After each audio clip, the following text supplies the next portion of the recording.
वक्त था प्यारे नबी की नबूत का। हुसूल का वक्त था जब नबी पर वही नाजिल हो रही थी। ठीक उसी वक्त वहां नजर आया कि काबा के सामने नई नई मूर्तियों को सजाने के लिए दूसरे मुल्क से एक काफिला मुख्तलिफ किस्म की मूर्तियों के साथ मक्का आया। अबू सफियान और उमैया बिन खल्फ उन्हें देखकर बहुत खुश हुए। कुछ देर बाद अबू लहब घर के अंदर मूर्तियों को सजाने लगा। उसी वक्त उसकी बीवी बोली, तुम मोहम्मद को क्यों नहीं रोकते? वो तो अगर चाहे तो अपनी बेबी खदीजा के साथ बहुत सुकून से रह सकता है, तो फिर वो बार बार हमारी मुखालिफत क्यों कर रहा है? अबू लहब ने कहा, डरने की जरूरत नहीं, हमारे खुदा हमें बचा लेंगे। मक्का की हालत इस वक्त ऐसी हो चुकी थी कि पूरे मक्का और उसके आसपास हर जगह बदप्रस्ती आम थी। हर कोई अल्लाह के साथ शर्क में मुब्तला हो चुका था। उधर मोहम्मद पर गारी हुर्रा में वही नाजिल होने लगी। 3 दिन बाद रसूल शदीद बुखार के साथ घर लौटे तो उनके सहाबा और चचा अबू तालिब उनकी फिक्र करने लगे। अबू सफियान, अमिया और मक्का के सरदार एक दिन अबू तालिब के घर आए और उसे धमकी दी कि मोहम्मद को समझा लो कि वो अपने तमाम काम छोड़ दे। अगर जरूरत पड़े तो हम मोहम्मद को मक्का का सरदार बना देंगे और उसे बेशुमार दौलत देंगे। लेकिन रसूल ने उनकी तमाम बातों को मुस्तरद कर दिया। इधर अतबा बिन रबिया के बेटे हजीफा को इस्लाम कबूल करने पर सजा दी जाने लगी। बाद में अपनी हजीफा की बहन जो अबू सफियान की बीवी थी और उसका भाई वलीद भी उसकी मुखालिफत करने लगे।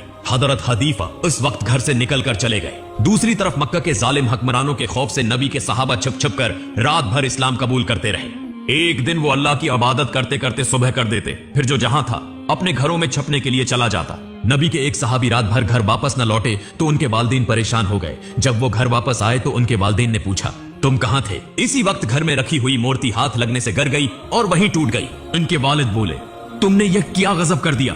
यही खुदा तो हमें हमेशा बचाता था और तुमने उसे तोड़ दिया। तब वो सहाबी बोले, जो खुदा अपनी हिफाजत खुद नहीं कर सकता वो हमें कैसे बचाएगा? ये सुनकर उनके वालिदैन ने कहा, तुम मोहम्मद के साथ रहकर अपनी बर्बादी खुद बुला रहे हो। तब वो सहाबी बोले, हरगिज नहीं। फिर वो रसूल के पीगामात सुनाने लगे। एक वक्त आया जब उनके वालिदैन ने अपनी सारी गलतियों को समझा और इस्लाम कबूल कर लिया। अगले दिन मक्का के सरदारों को जब यह सब मालूम हुआ तो उन्होंने इस सहाबी को बुला भेजा। सबने उनके सामने रसूल का मजाक उड़ाया। अमिया ने अपने गुलाम बिलाल से कहा, बिलाल तुम उसे इतना मारो कि जब तक ये अपनी गलती ना समझ ले। लेकिन हजरत बिलाल जानते थे कि रसूल के तमाम पैगाम सच्चाई पर मबनी हैं। वो दिल व जान से अल्लाह से डरते थे। चुनांचा बिलाल ने अपने मालिक अमिया के सामने साफ कह दिया, ये मैं कभी नहीं कर सकता। तब अमिया हजरत बिलाल को सहरा में ले जाकर उन पर बेहद जालिमाना तशद्दुद करने लगा। उसी वक्त नबी के मन्ना बोले बेटे जीद वहां पहुंचे और बोले, अबू बकर उस गुलाम के लिए 200 दीनार देने के लिए तैयार हैं, तुम उसे आजाद कर दो। अमिया ने जब दीनारों को देखा तो हजरत बिलाल को आजाद कर दिया। इधर जब नबी पर वही नाजिल होने लगी तो मक्का के लोग खुले आम इस्लाम की दावत देने लगे। अल्लाह के हुक्म से तमाम सहाबा एक जगह जमा होकर मक्का में इस्लाम की तबलीग करने लगे। वो सब गरवा की सूरत में खाना काबा की तरफ बढ़ने लगे। मक्का के काफिर और मुशरिक उन पर मुख्तलिफ तरीकों से जुल्म करने लगे, मगर सख्त तकलीफ सहने के बाद वो आखिरकार खाना काबा के सामने पहुंचने में कामयाब हो गए। रात को अबू सफियान और उसकी बीवी आपस में गफ्तगू कर रहे थे। अबू सफियान की बीवी ने कहा, एक अनपढ़ आदमी के मना से इतनी खूबसूरत और सच्ची बातें कैसे निकलती हैं? अबू सफियान ने कहा, जिस तरह दिन ब दिन इसके पैरोकार बढ़ रहे हैं, हमें कुछ ना कुछ करना होगा। हम सबसे पहले मोहम्मद के कमजोर और बेबस साथियों को जुल्म व सितम के जरिए इस्लाम छोड़ने पर मजबूर करेंगे। जैसे ही ये फैसला हुआ, अगले दिन अबू सफियान और दूसरे कबायली सरदारों ने मिलकर कमजोर और बेबस मुसलमानों को पकड़ना शुरू कर दिया। उन्होंने उन पर बेइंतहा जालिमाना तशद्दुद किया, यहाँ तक कि एक मौका पर अबू जहल ने हजरत समिया को शदीद जख्मी करके शहीद कर दिया। कुछ देर बाद वहां हजरत हमजा, हजरत अब्बास और नबी के मना बोले बेटे जीद पहुंचे। जब उन्होंने सहाबा की तकलीफदह हालत देखी तो जीद ने कहा, तुम लोग हबशा चले जाओ, क्योंकि वहां का बादशाह एक नहायत इंसाफ पसंद और दीनदार ईसाई हुक्मरान है। चुनांचा सब लोग वहां रवाना होने लगे। इधर अबू सफियान को जब उसकी खबर मिली तो उसने अपने एक साथी से कहा, तुम फौरन हबशा जाओ और देखो कि वो लोग वहां क्या कर रहे हैं और सारी खबरें मुझे ला कर दो। चुनांचा उसने इस आदमी को हबशा भेज दिया, क्योंकि अगर मक्का से बाहर अबू सफियान की हरकतों की खबर फैल जाती तो उसके कारोबार पर बुरा असर पड़ता। अबू सफियान का आदमी फौरन हबशा पहुंचा। इधर हबशा के बादशाह के दरबार में जब सब दाखिल हुए तो वहां मौजूद तमाम लोग बादशाह के एहतराम में सिर झुका लेते, मगर मक्का से आए हुए ये सहाबा ने सिर नहीं झुकाया।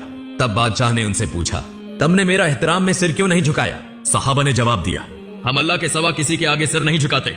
हमारे नबी ने हमें आपके पास भेजा है, क्योंकि उन्होंने कहा था कि आप एक सच्चे और इंसाफ पसंद बादशाह हैं।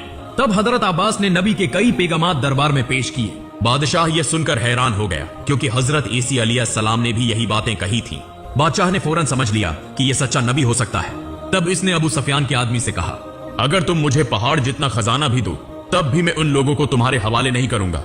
अबू सफियान का आदमी चुपचाप वापस चला आया और आकर कहा, हबशा के बादशाह ने कहा है कि अगर पहाड़ जितना खजाना भी दिया जाए तब भी वो उन लोगों को वापस नहीं करेगा।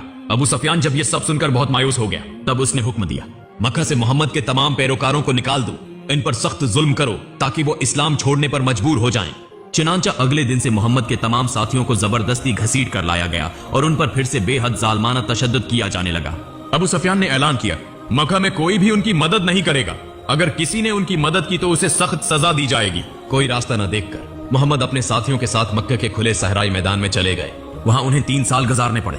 इन 3 सालों में उन्हें भूख और शदीद जुल्म व सितम सहना पड़ा। लेकिन मोहम्मद की जिंदगी के सबसे तकलीफदह लम्हे तब आए जब उनकी महबूब अहलिया हजरत खदीजा और उनके सरप्रस्त अबू तालिब का इंतकाल हो गया।